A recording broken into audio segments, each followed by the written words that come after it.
Hello, everybody. I'm Sister Marshana Mayo from the Broad Street Church of Christ, coming to you again with another Inspirational Saturday as we allow God's Word to encourage us all.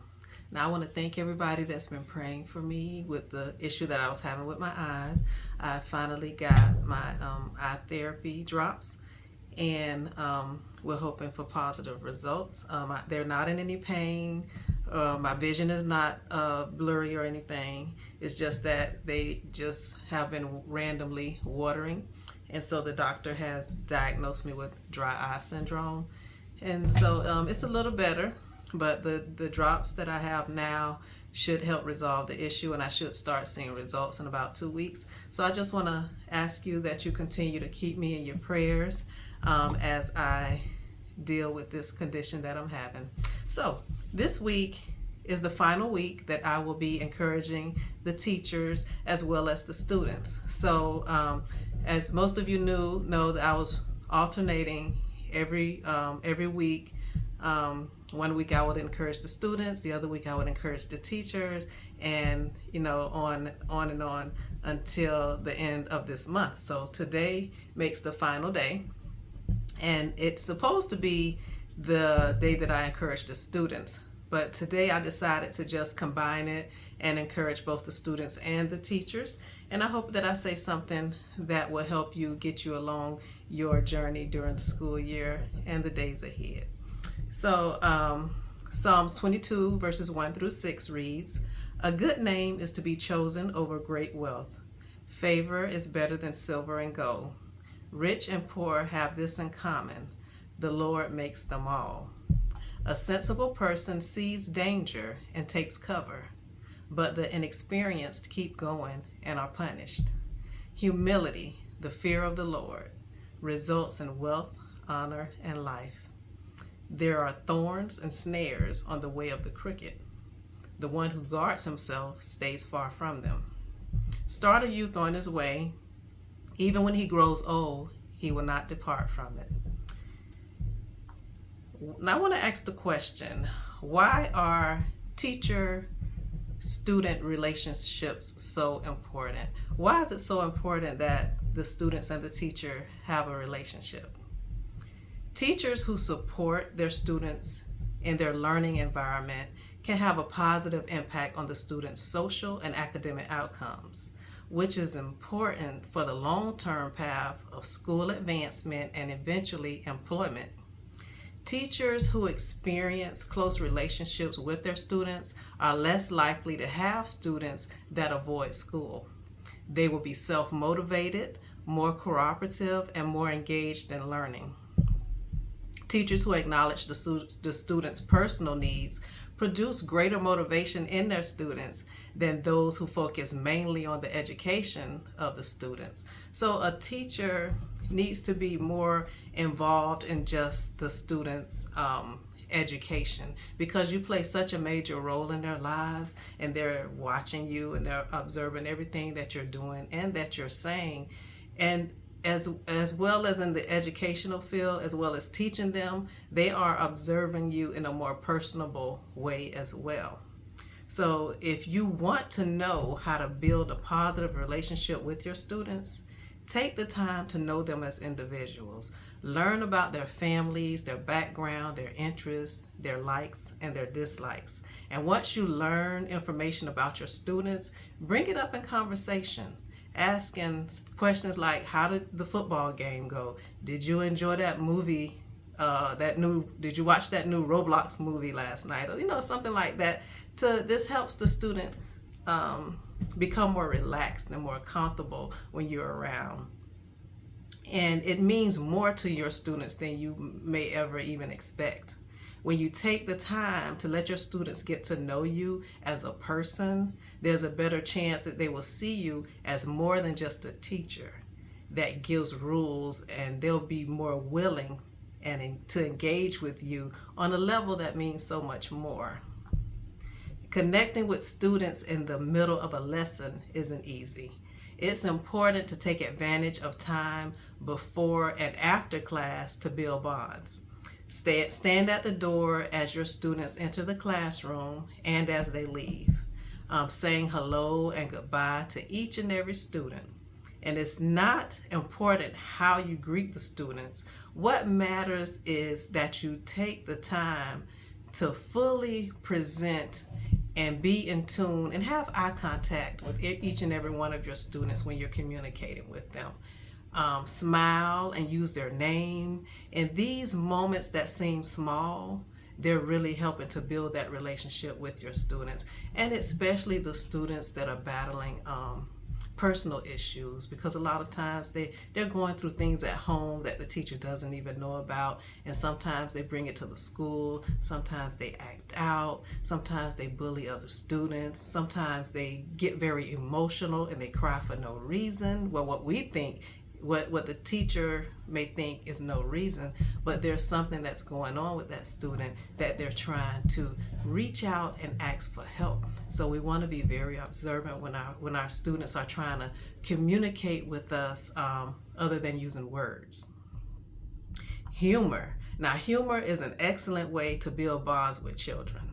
It also makes learning more engaging, and it encourages students to pay attention. Humor can also be a powerful tool for building relationships in the classroom because it helps create shared experiences that are positive and also funny. A joke or a humorous situation shared and enjoyed by everyone in the classroom helps create a more relaxed atmosphere. Make jokes, share funny stories, and don't take yourself too seriously. Although humor shouldn't be a priority in the classroom, you should work it in whenever possible. Through shared laughter, you'll easily promote positive relationships with your students. Now, students today, they're under a lot of pressure from all sides, and anything that can relieve stress for them is welcoming. Using humor in your lessons and your interactions with the class can be very helpful in getting them to be themselves around you. When students don't feel comfortable or cared for in the classroom, learning becomes very difficult for them. Now, on the other hand, if a student feels comfortable with their connected to their teacher, they're likely to flourish. They're likely to open up. They're likely to communicate more without you even having to pull it out of them. Accept all students. Despite their differences, treat all students with the same kindness and respect, and don't allow students to tease or disrespect one another in your classroom. Create an environment where all children feel welcome, comfortable, and safe. Try to give a fresh start to each day. Continue trying to connect and consider how you can help the most challenging children succeed. What skills are they missing? What do they need? In addition, accept that mistakes are a natural part of learning, and instill this in your students. When they make mistakes, ask them, what did you learn from that?